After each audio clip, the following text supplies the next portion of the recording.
right, here we go. Tuesday. This is a tough day back to work. Tough day back to work. After the Labor Day weekend, folks, weather continues to be fantastic. We're going to be starting in just 5 minutes. We are going to be active, obviously, this week with Road Patrol Live. We were out all weekend. Yesterday, we were at Felix Street for the Gian says the audio was good for the shooting. That was really the big news. I'll also talk about the swatting that happened, and it happened Friday night and Saturday. And there we go. I am a little surprised about the back-to-back, but I'll tell you about that. It's not what some people think. It is definitely not. Someone said to me, "Oh, these kids, and they got to hi there, Debbie. They got to catch these kids that do it." Well, number one, I don't think that's what it is, and then also, how about the fact that, with what happened with this 11-year-old, thinks they're just doing a teenage prank.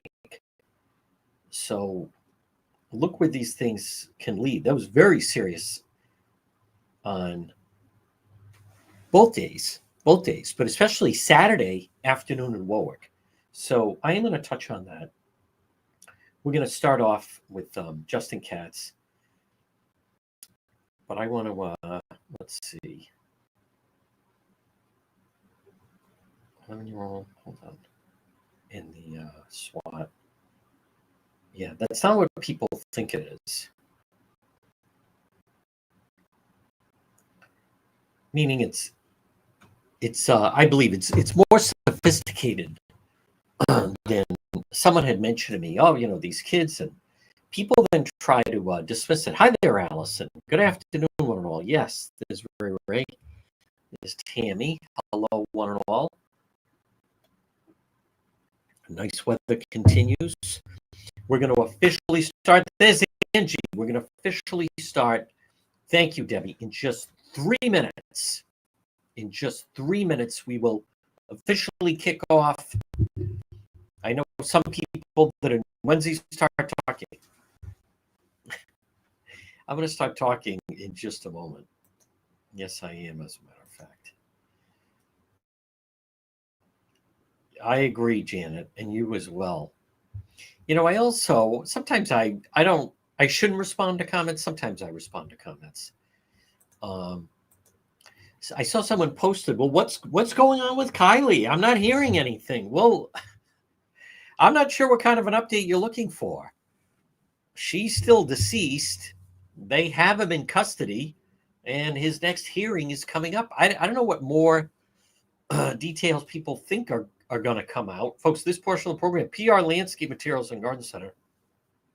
That's right. They are, what a season they've had. Stop it and see them. 3688 Quaker Lane in North Kingstown. Stop off and see my friends Steve and Debbie and Junior and Byron. Fresh peaches, delicious fresh vegetables. They also have great local corn. They're waiting for you at PR Landscape Materials and Garden Center. Now, this is, see that? Now, that's a bot. So I'll just get rid of that person. You don't click on that because we have over, 102,000 followers. People that click on that, it's, I don't know, it leads to whatever, but you don't want to click on that. Folks, also, don't forget, obviously, PR Landscape Materials and Garden Center, 3688 Quaker Lane in North Kingstown. And also, visit our website, depetro.com, which is brought to you by the Coesit Inn, 226 Coesit Avenue, West Warwick. Who said lunch? Who said dinner? Who said drinks in the lounge? They're waiting for you. I love it there at the Coesit Inn. They're open 7 days a week. Perfect spot for that collation. Lunch. Hi there, Pat McLeod. And Justin's going to be joining us in just a moment. We're going to begin at 106 106 on this Tuesday. Folks, as I said, this portion of the program, it is the John DePietro Show, brought to you by PR Landscape Materials and Garden Center. Now, right now, we're live on AM 1380, 99.9 FM. Now, we're also live on our Facebook page, which continues to grow, also on YouTube, and also on X. Many people then watch this on demand. PR Landscape Materials and Garden Center, 3688 Quaker Lane in North Kingstown. They have delicious, fresh vegetables. There's nothing like summer corn. Folks, in the good weather, Labor Day, that's, for the kids to go, back to school and so forth. But the next 3 weeks are gorgeous weeks of weather. I mean, I get sad like everybody else. Labor Day, to me, it's always kind of a drag. It's not a happy holiday. It's nice to have a day off, but it's not, because it does signify the end of summer. But the month of September is a beautiful month, and the weather's going to be dry. But stop in and see them, 3688 Quaker Lane, North Kingstown. I share their Facebook page. It's PR Landscape Materials and Garden Center. Now, the Coesit Inn, they're open 7 days a week. Perfect spot for especially if you have a group of people. It's a very large restaurant, and they have a large dining area. They have a large bar area. The Coesit Inn, 226 Coesit Avenue, West Warwick. They always are improving their menu, something for everyone. Check out all the specials, the chef specials. They're waiting for you at the Coesit Inn. So we're going to be joined by Justin Katz. We're going to start off with politics this week. I will talk about what happened over the course of the weekend I'll just touch on, that swatting call. It happened Friday night, and then it also happened on Saturday. And Saturday was even more dramatic. What people need to understand is these are people that send a message online to 911. And I just want to, it's nothing against, but someone said to me, well, probably just some kids doing a prank. Not this. These swatting calls. Now, I believe I was speaking with someone over the course of the weekend where it sounds real. If you hear the message that they hear, it sounds real. There's someone saying, weapon went off, shot through the wall, hit someone, blah, blah, blah. It sets up a very dramatic scene. And they're trying to encourage that someone is injured, so the police need to bust right in. Now, it was fake. But from what I understand, that is either the Chinese or the Russians. And they call them a swatting call. It's a fake 911 call. This is not some kids laughing, doing it somewhere. It's very sophisticated. They're doing this to police departments all over the country. And it's all done by computer. Most of the time, the kickback number, when they eventually do trace it, it's overseas. So they're constantly, and they're trying to create havoc within the United States. So I believe it's either the Chinese or it's the Russians that is sophisticated. But not only, they did that SWAT call to North Kingstown Police on Friday night and then Warwick on Saturday, but they're doing this all over the country, and they do it to schools. But a lot of times it sounds very real. One police department played for me. It sounds, you hear shouting in the background, you hear crying. It's recorded, and then it just goes out in that manner. So I'm going to touch on that coming up. But folks, this portion of our program is brought to you by Propane Plus. Now remember, look at their website online, propaneplus.com, residential or commercial. They have a great website. It's available 24/7. Whether you need propane for heating, cooling, residential or commercial. In Rhode Island, you can call them at 401-885-4209, or in Massachusetts, 508-252-3359. It's Propane Plus, and always online at propaneplus.com. Well, folks, it's time for our segment, Politics This Week. And joining us, he is the managing editor of anchorrising.com, and it's Justin Katz. Welcome once again, Justin. Thank you for having me on, John. Justin, I want to start off with Governor McKee. Some of the other New England governors, Connecticut, I believe, could be New Jersey as well. But get your reaction to that, especially, let's just stay local with Governor McKee and the Rhode Island leaders that are still screaming up and down that the Trump administration has essentially canceled with large amounts of money these offshore wind projects. Now, there's a lot of different facets to this, and already some of the funding is getting cut. Governor McKee seems to be, we talked about the press conference they had, but I want to just get some of your thoughts on the new developments and where things stand in your mind right now with this controversy with wind development. Well, a lot of it has to do with wind, and I'm sure a lot of Donald Trump's core constituency is kind of opposed to wind farms and so on. But I'm starting to think there's more to it. And what you're seeing is the outcry of these Democrat activists and the politicians and the labor unions trying to get their money back. And Trump is emphasizing in other areas that they're not complying with the sanctuary state stuff. They're not complying on gerrymandering. There's all these other issues that are not related that he's putting pressure on. And so we've seen him say mention almost off the cuff, as he does with press conferences, how powerful the office of presidency is. And I'm starting to wonder if he's trying to send them a signal. And he's told, you can picture him telling his staff, go find every way we can hurt these states. And he's putting these politicians in a position where they look helpless, and all they have to do is start to address things like the sanctuary state issue. So it starts to put the Democrats' constituents, the unions on one hand, the sanctuary state folks on the other, against each other. And I'm starting to wonder if that's part of what's happening. But of course, they're all upset because this is part of their grift. They've gotten millions and millions of dollars flowing through this green energy stuff, and they don't want that to end. Justin, I'm not sure if this has been made public. You tend to pay attention to this stuff more than I do. But do we know offhand? I don't. What is the number that Rhode Island yearly now kicks into these wind projects? How much money does it get from both the state and the federal government? I'm not sure. Do you know if those numbers have been made public?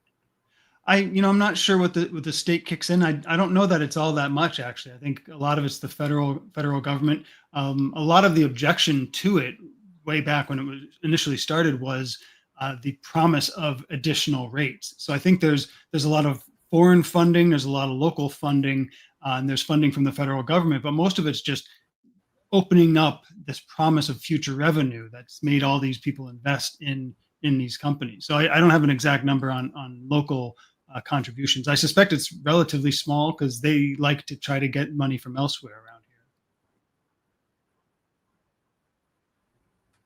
True, but the federal amount, I know right out of the box, the federal, they cut like 11 million. But what I don't hear in the conversation locally, think in Rhode Island how at the drop of a hat they raised the gas tax, and you want to talk about fuel efficient. It's such a contrast, Justin. You have this quote wind energy, but the wind energy doesn't work and is not efficient unless there's state money kicked in and whether or not there's federal money kicked in. Whereas obviously look at, diesel, where they just people still keep using it. It's about to, some places it's below $3, but they think nothing of throwing in the gas tax. So my point is, they never talk about how inefficient the project for wind, as much as it sounds good and the windmills off the coast and, we're the Saudi Arabia of wind and all this other stuff. But what they don't talk about is the only way the project works is if they're given all these government subsidies and grants and everything else that they plug in. Otherwise, it's a wildly cost. Even with all that, it's not an efficient form of energy. Oh, exactly. And there's a whole nother category of subsidies. And we see this with, the net zero promise and the Act on Climate from our state house. They have to make other energy sources more expensive so that this looks better in contrast. And I think of locally in Portsmouth over on the island, in Aquidneck Island, the state government regulators are pushing back against Rhode Island Energy wants to build a storage facility for natural gas. They've got 1 6-inch pipeline of natural gas for the entire island. And so that's starting to become a problem. But they don't want to allow that to expand. They don't want any storage. The regulators don't, because that starts to make green energy look less desirable. If you can get this cheap, constant flow of natural gas, you'll go that way. And so that's part of it too, is they make sure we're under the barrel. We don't have a major pipeline coming to the state. We don't have coal. We don't have nuclear, certainly. So we've got no choice but to watch our energy prices climb or go this green route. And that's a sort of an indirect subsidy from the state. So it's all over the place. It's not a competitive energy source, and people won't invest in it unless they're kind of forced to. But I just don't hear locally anyhow discussion is, for instance, I was talking to a restaurant owner and he told me, I think for the month of June and July, his electric bill was $8,000. And it just highlights how much energy drives business. He was saying if it was lower, number one, there'd be more profit, but maybe they could even talk about hiring more people if his set energy costs were lower. So one of the biggest problems I should say that I have with McKee and all this argument is it's actually, you're not saving money and it's not a good source of energy if the only way it works is that taxpayers, we have to give them money and just so they can have all these high paying jobs and training programs. And you find out that Rachel Miller of the Providence City Council, that, she's neck deep in it. My problem, Justin, is I just think it's so thick with the politics involved. To me, it's tough to determine what's the real cost compared to what we're just supposed to accept is the cost. Oh, well, certainly. There's layer upon layer of grift, the regulation, taxes, rates, all this stuff just adds up. So you never really know. It's the bill for it is never put before us clearly because they don't want it to be like that. They want to be able to, just pretend they're fixing things when they're really making them worse. It's kind of built into the way they do business around here. It also, one just final note on that. What I also don't hear, or what I should say, to me, it's missing from the coverage is it's just kind of accepted. So you have this great idea and you have the technology and you're going to, do it off the coast of Rhode Island. And one of the first things they say is, by the way, see this guy standing to my right, Pat Crowley, he's now going to take over your workforce. The only way you can do this is you have to let him run your workforce. To me, Justin, what if one of these companies said, listen, we're going to have competitive pay, we're going to have competitive rates, we're going to have proper training, but I'm going to have non-union workers. What I just don't see any coverage on is how organized labor, and it sounds like they have 1,000 workers, how that is forced on the company. You want to do business here, you have to use them. And what people need to understand is, that's also to me missing from the equation. You think of all of the the big tech companies, whether it's Facebook or Google or, any of the big tech companies, startups, unions try to penetrate them and they fail. What I just don't see coverage of Rhode Island is to me, they almost accept it the way Chicago accepts that they have a lot of violence in the summertime. Yeah, well, certainly. And a lot of the times, not just on the wind energy, not just on this, you get the sense when they're talking about solving problems, that's off the table. You've got to give money to special interests, and the biggest special interest is the labor unions in Rhode Island. So that's the baseline. That's the ante, is pay them off. We'll see if we can fix some problems above that. It's sort of like you mentioned in Chicago. Well, we don't like crime, but we've got all these other things that are more important to us than crime. And I wonder if that's starting to factor into President Trump's calculations here to get some other things to drive apart constituencies. I mean, his labor secretary quietly came into Rhode Island, talked to some labor union folks. It was firefighters mostly, as I understand. But you start to wonder if he's trying to drive that wedge, saying, look, your congressional Democrats aren't getting it done for you. I don't care what they say. I'm not going to get you anything. But if you start to vote Republican, maybe we can talk. I'm starting to wonder if that's part of what's at play here, is to get past that Democrat issue where you can't solve any problems unless you go through the Democrat Party and this small group of labor union poobahs who run things, like you mentioned, Pat Crowley. Now, Justin, I sent to you Kathy Gregg, the Department of Justice, the Trump administration. They are trying to get voting all on the same page. They want to, Secretary of State Greg Amoria said how the Trump administration, they want to go through their voter rolls. But what I also notice is I never see any media coverage other than the two of us discussing it. But I never see any type of real media coverage about how Rhode Island elections, how they're conducted, and how we're different than our two neighboring states. No one talks about that. There's no coverage on it. Rhode Island's elections are held differently than the way they hold them even in Mass and Connecticut. Forget about some of the other states, whether it's Florida or some of these states that have really improved upon the way they handle their elections. But Rhode Island, they still just, to me, and even the press gives it off. It's this animosity towards the administration that they want to look at our voter rolls.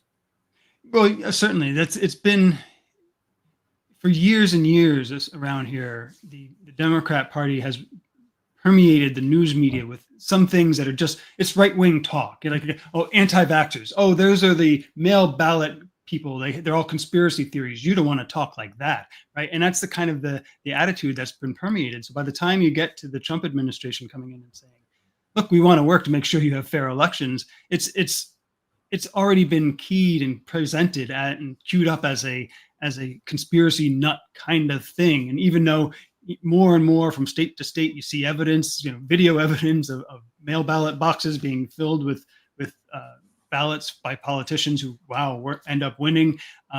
That sort of thing just gets brushed aside, and it speaks to the insider status of our news media and how one-sided it's become. They just can't go beyond that, and it's really a shame. As you have said, when Gina Raimondo would continually hire all these reporters and give them PR jobs within her administration. Not only was she, hiring someone she thought was competent, but she was basically taking out of the mix some people that might do more work in that area. Connecticut has had a series of stories where they talk about mail fraud and ballots. I find many times you need something as a lightning rod in order to make change. And we see this in a lot of different situations where something happens as a result of that, there's drastic change.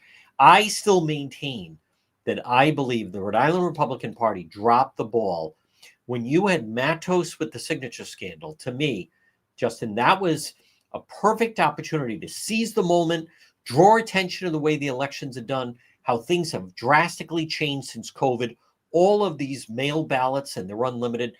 And to me, we're about to go into the election cycle of next year. And unless they're going to come out with a January surprise, I don't hear the Republican Party even talking about it. Right. Well, I mean, honestly, you don't hear much at all from them. But the challenge there is they need broader media coverage. They're marginalized by the news media and treated like wackos. And they need candidates who can actually run and give the incumbents at least a run for their money. That's what you really need to force some kind of consideration of alternatives and some kind of reasonableness from the party in power, is if they can actually lose power if they're not reasonable. And I think on the mail ballots, what we saw with voter ID in Rhode Island was Democrat legislators started to notice they and their constituents went to vote and were told they had already voted. So we get voter ID from that. So it's almost like we need an insurgent, radical progressive to win at the mail ballot fraud, and therefore the Democrats in the mainstream try to resolve it. But in the meantime, it'd be great if Republicans could start to get some traction. But I'm not as quick, I guess, to blame them, because I think they're just so marginalized, and they've just got so little ammunition and backing that it's not hard to see what they could actually do. I agree. And Patricia Morgan, I'll give her credit. When she has run, she's tried to draw attention, but she always finds it's an uphill climb, just trying to get media exposure if she's going to hold a press conference or put out a statement or anything like that.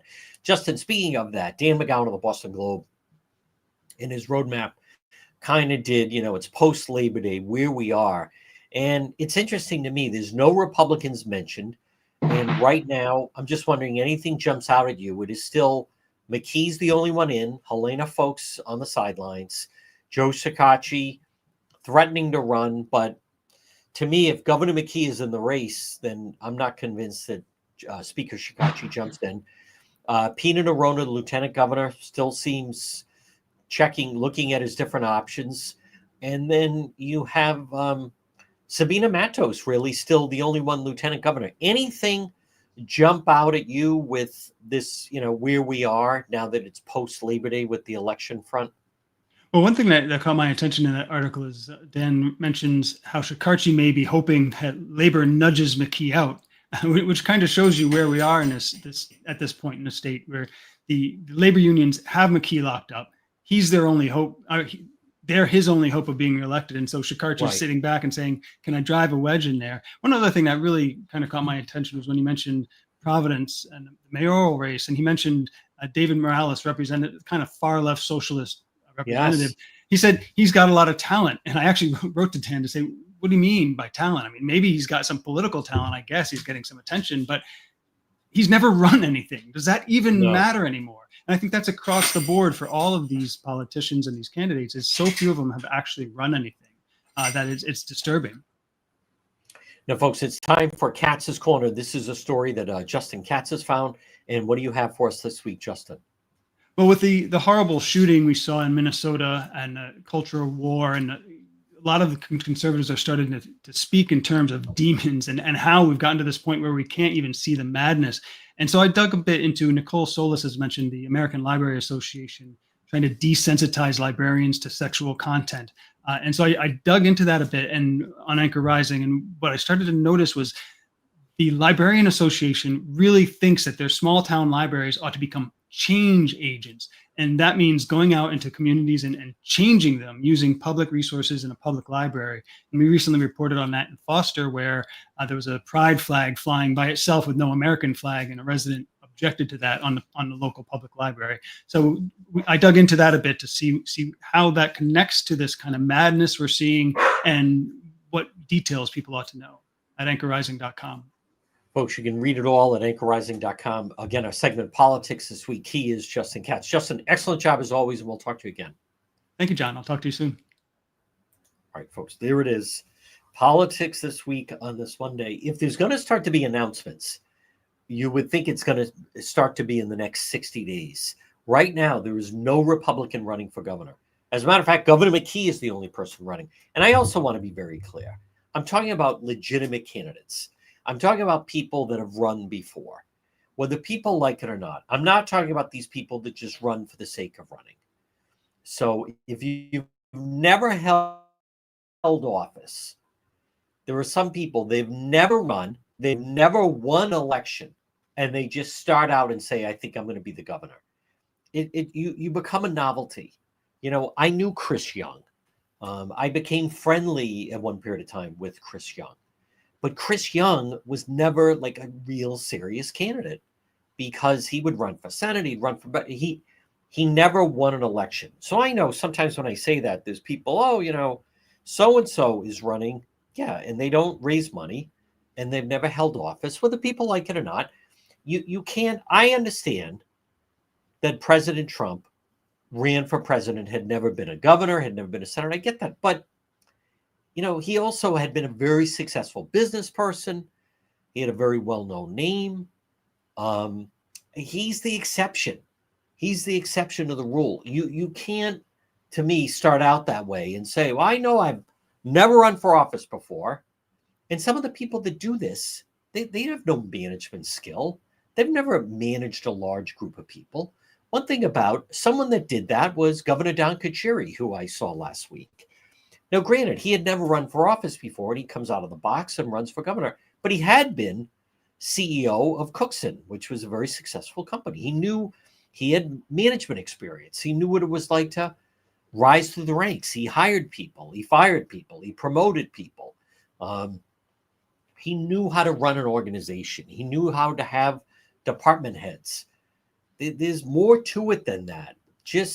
And when I say McKee right now is the only one running, I'm not talking about, there are some people that just start to become a perennial candidate, and they just run every, whatever it is, 4 years. Folks, this portion of our program, I want to remind you right now, after Labor Day, Kids Club on the Pike. Don't forget, yes, they host birthday parties. Yes, they're designed for children, but Kids Club on the Pike, they also have before and after school care and preschool. Kids Club on the Pike. Now they're right on, off of 295, right on the Cranston-Johnston line. It's Kids Club on the Pike. And maybe you're looking for some options, whether maybe it's preschool or maybe it's for after-school activity. Kids Club on the Pike. You can depend on, and on top of that, as I've said, you're not going to have drag queens reading stories, whether it's before and after school care. They provide transportation before and after care for school-age children 5 through 12, or preschool, half and full day programs, preschoolers 3 to 5, Kids Club on the Pike. Maybe you have a parent or a family member that's going to watch your child. Well, maybe you do half-day program or preschool, or maybe a couple days a week they do after-school care or before-school care. Kids Club on the Pike, right on Plainfield Pike, on the Cranston-Johnston line, and they're right off of 295. So good afternoon, everybody. I want to thank you, John. They're terrific.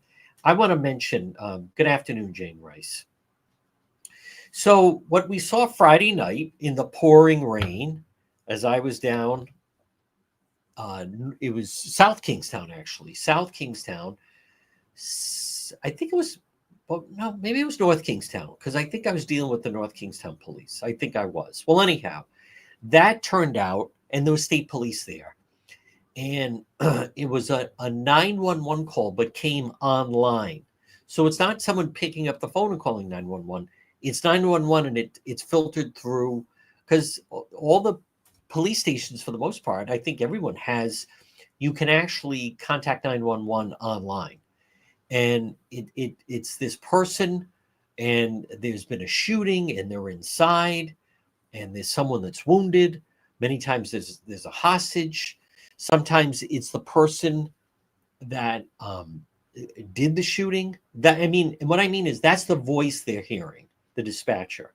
So it's the person, and I believe in Warwick, the person was saying they were 17 years old, and they shot someone through a wall, and they're wounded. And Warwick, down near Rocky Point, even though Rocky Point's no longer there, but it was a tremendous response. How did they find that address? I don't know. How did they find the address in North Kingstown on Friday? I don't know. But there's a pattern where they're not local and they just call 911. They're going through the website. But it's organized. There's sound effects. There is, I think a lot of it's recorded, and then that's why you get the type of response. But what you need to understand is it seems, because I spoke to someone about this, not just over the weekend, but when it's happened in the past, they're pretty sophisticated, and it's either the Chinese or the Russians. They come from overseas, and what people should understand, maybe you don't understand, is this is going on all over the country. It's actually terrorism, because think about it. They're not looking for money. They just cause havoc. What are they looking for? Some people think, who would find that funny? Well, they're not looking for laughs. What they are looking for is they're playing a numbers game. Let's just say it's Russians that are doing it. So they have a call center, and they have the proper computers and so forth. What they're looking for is a situation where they do this, and some police officer, he or she, loses their cool, and they end up shooting someone. And the whole thing was fake. It's done. It's a form of terrorism. What is terrorism? Terrorism isn't, they're not robbing a bank, right? When there's a form of terrorism, they're looking to just create chaos. They're looking to create havoc, and they're doing it to the United States. But it's not a couple of kids in a garage in West Warwick doing this. It's highly sophisticated. I'm a little surprised they were able to pull it off 2 days in a row, because most of the time when they receive one, whenever a police department receives what they call a swatting call, word kind of goes out. And then the police departments and the dispatchers especially, they're a little more on guard. And so I am surprised it happened late Friday afternoon and then again on Saturday. But that could have, at the same time, they're making calls in Alabama. There's somebody's getting a call like that in, all over the country, Utah, Florida, all causing havoc. Same thing with threats into schools. Providence has had some high profile one. There was someone saying that they were on top of the, do you remember there was the garage at the Biltmore with the high powered weapon? There's different means in which the person, calls. But now with that in store, I want to just touch on, I will also continue to touch on the wind situation. But what happened with this 11-year-old? And I'm going to touch on that. But folks, this portion of the program, hey, remember, there's a certain time of year and season that you can get your driveway paved with J. Perry Paving. Guess what? This is the season. Call them today. Free estimate, high quality, fair pricing, exceptional service, free estimate any project. It's letter J, J. Perry Paving. Call them 401-732-1730. 401-732-1730. And remember, no one has a better package for veterans than J. Perry Paving. Call them today, but you want to call and get on the schedule, because then when they don't do this in the winter months. So the season basically starts in March to April, and then it runs through December. J. Perry Paving, 30 years experience. Paving, call them for a free estimate. And remember, they have a great package for veterans. 401-732-1730 for letter J, J. Perry Paving. So then, with what I just described, with the swatting situation, you have what happened with this, and I played this earlier on the radio show, but the 11-year-old, an 11-year-old that thinks they're just doing, apparently they think they're doing a prank. And they think that I'm just going to go up and do what they used to call the ding dong ditch, but instead it turned deadly. So I remember you'd have the kids in the neighborhood that would suddenly do that. They run up, they ring a doorbell and then run. So then the person comes to the door and there's no one there. Man charged with murder after ding dong ditch shooting leaves an 11-year-old dead in Houston. Now, Texas homeowner charged, 11-year-old boy fatally shot playing ding dong ditch. Now, what's different about this in Houston, and we'll talk about this Thursday with, so the Houston guy charged with murder, though. Charged with murder. So the incident happened. A group of children are playing a game. Someone rings a doorbell, knocks loudly, and then runs away. So I think this was at 11 o'clock at night. But what I've also heard, and this is one of those stories, let's see if there's ring doorbell. Let's see what was going on around the neighborhood. There's a tendency, I should say, for some people to try to downplay this. Now, you hate hearing something like this, but I've seen where someone was describing that this goes beyond what people may perceive it to be.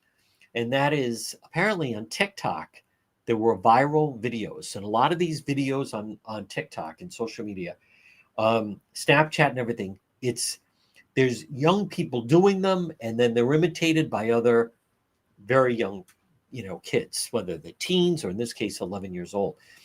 But from what I understand, there's viral videos of these kids, but they kick in the door. Now they're saying that they knock loudly, but I've heard that they actually kick the door when they're ringing the bell. So this is one of those cases. I want to see how this is going to play out, because we don't know what the Ring camera video looks like. And if someone sees a group outside their home and they have hoods on, and again, I'm not trying to play devil's advocate, but it's 11 o'clock at night. He's with a group of kids. Some kids could be 6 feet tall. Some could be 5'11", right? There's teens. Who knows? You can't tell. It's dark. And suddenly there's not only just someone on your porch at your door, but they're kicking the door. Now, on Road Patrol Live, many times we've gone to where people believe it's a home invasion, and home invasions are huge. So in this particular situation, now again, I'm not trying to defend the homeowner, but what someone may perceive as just a harmless prank, oh, you know, kids are going to be kids. Well, you know, I don't, in this day and age, here's my problem with, because some people immediately jump to kids are just being kids. But in this day and age, you don't know who's behind the door. You don't know what's going on behind that door. You don't know who that person is. You don't know what access to weapons that they have. You don't know what could have been happening. So, you know, many times, for those of you that watch Road Patrol Live, I talk about this with police many times. Unless you've been in the position of a police officer, where it's supposed to be a routine traffic stop. There was video last week in Boston. This guy had very heavy tinted windows, and it was a Massachusetts state trooper that pulled him over downtown Boston. He's acting kind of nervous.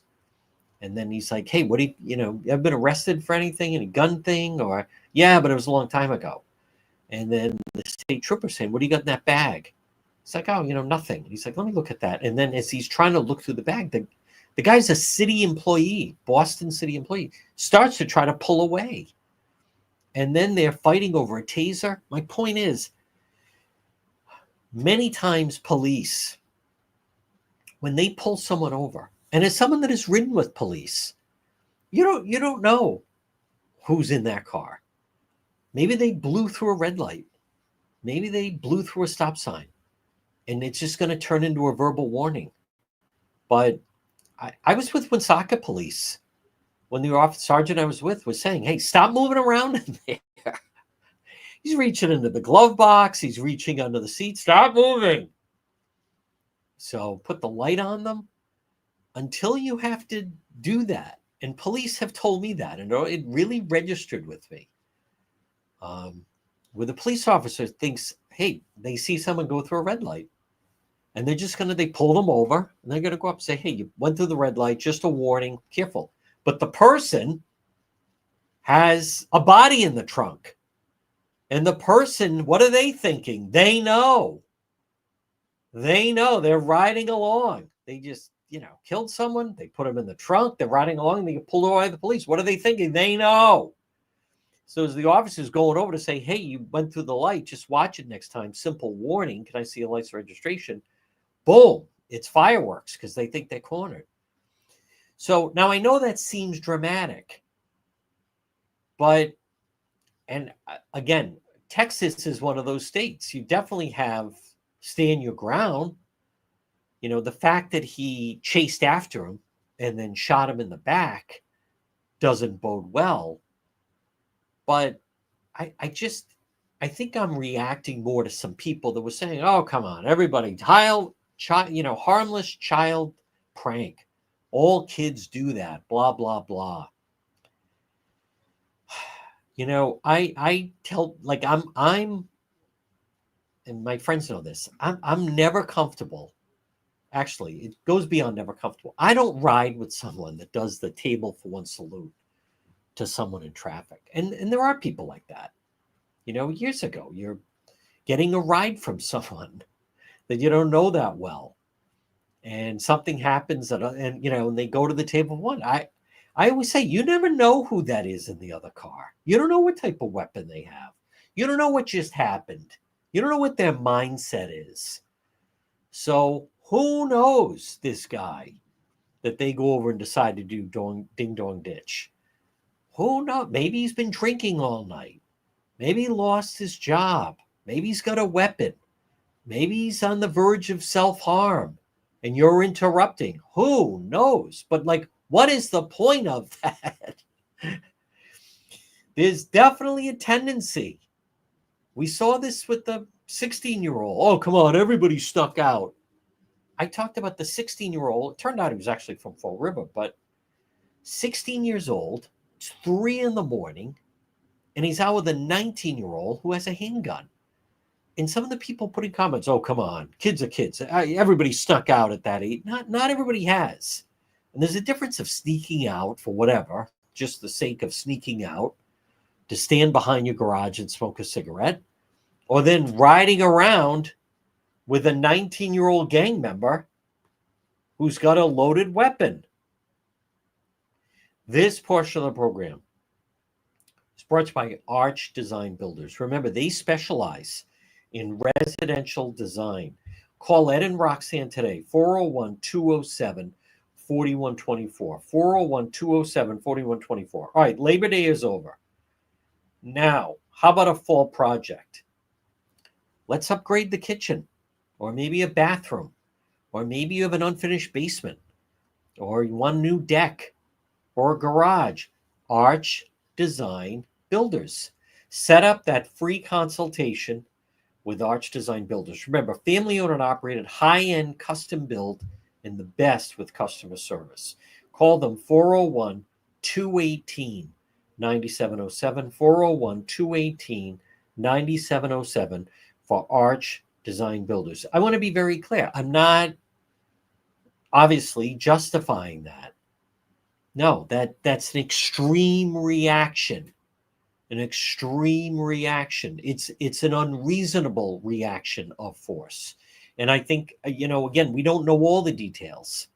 We don't know if this house, I'm just thinking, one thing I've learned is by covering cases and writing with police, a lot of times the first story that comes out is not always the story.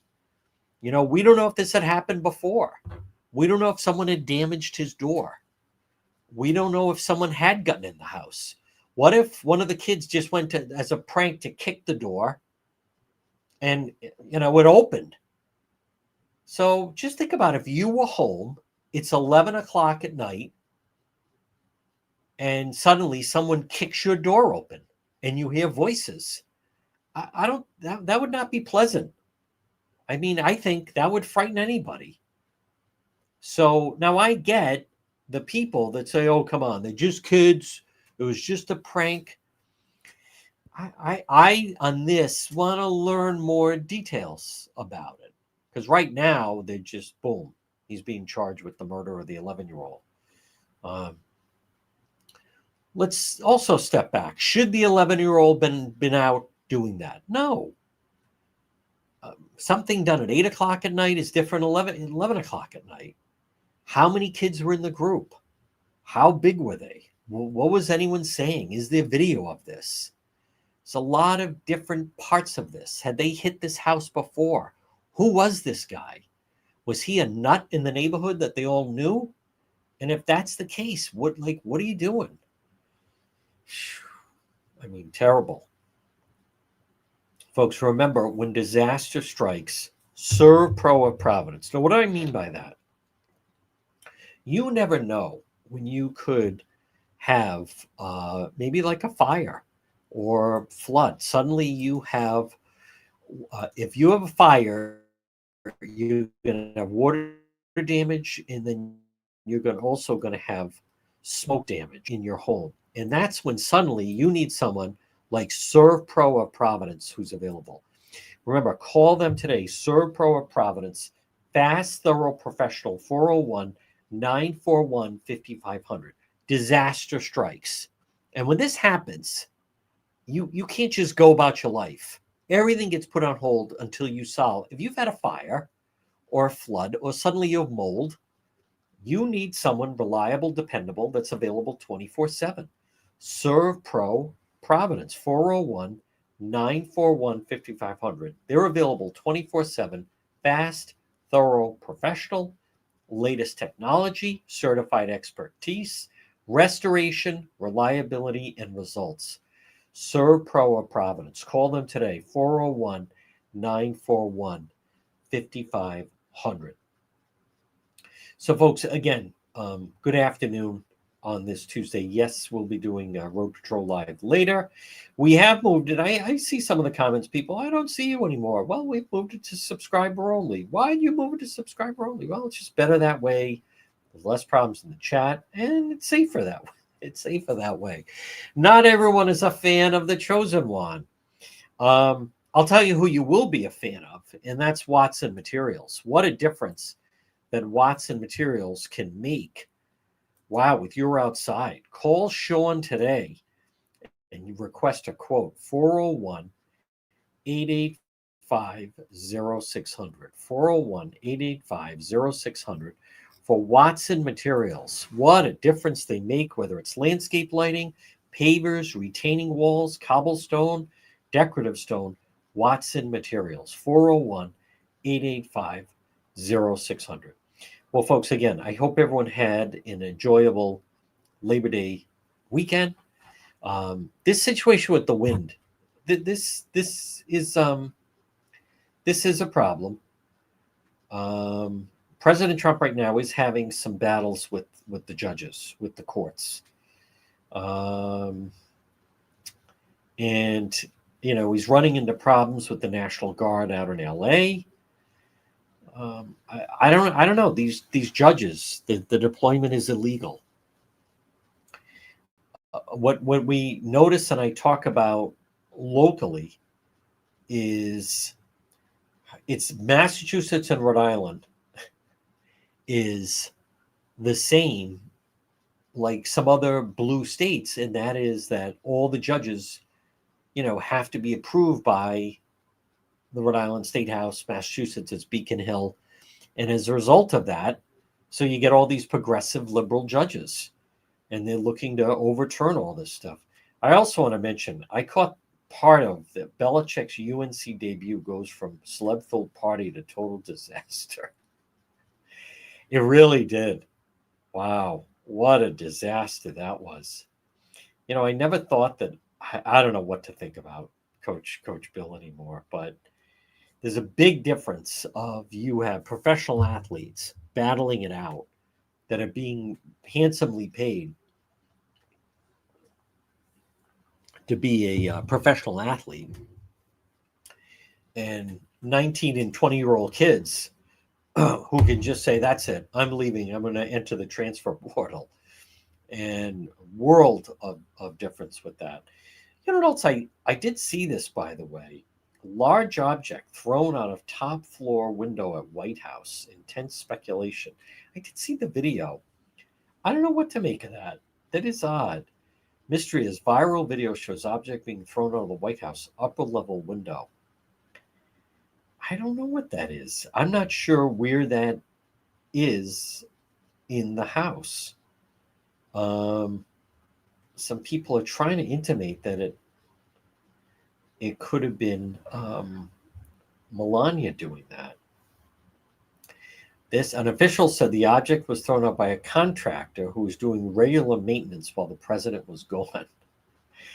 I did see the video, though, and it does seem very odd.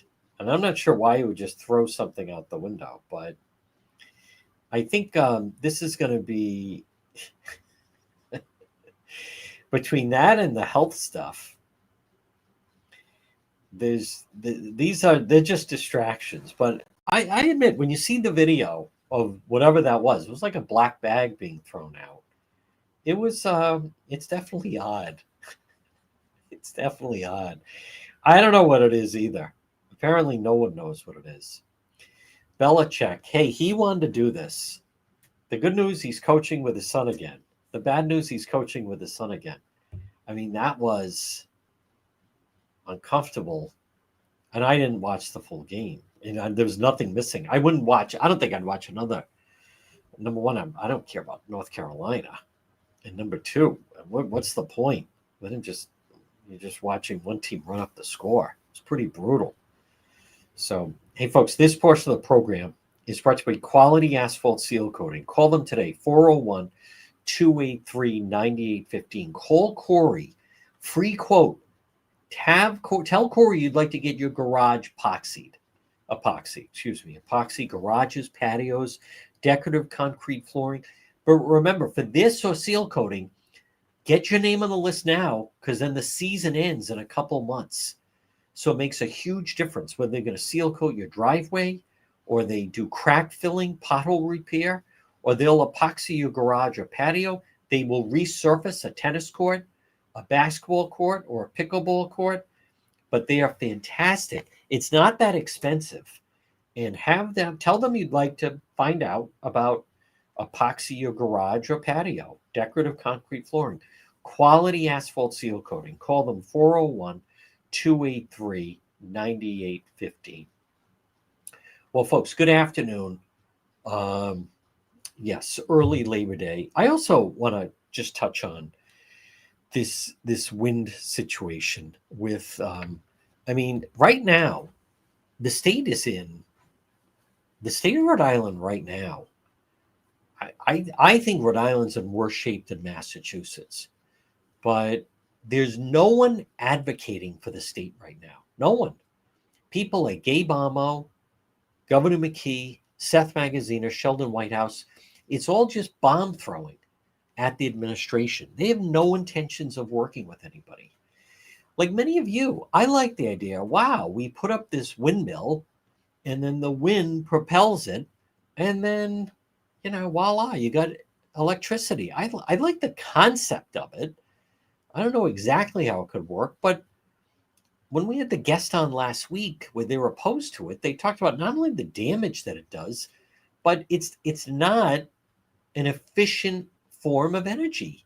If you still have to have electricity to make this stuff run, I don't, to me, it comes off like a scam that you have all these organized labor, and apparently they told the company that you have to hire 1,000 workers, and they have to all be, all of these different union members, and then the state's kicking in money, and it just comes off like a big scheme.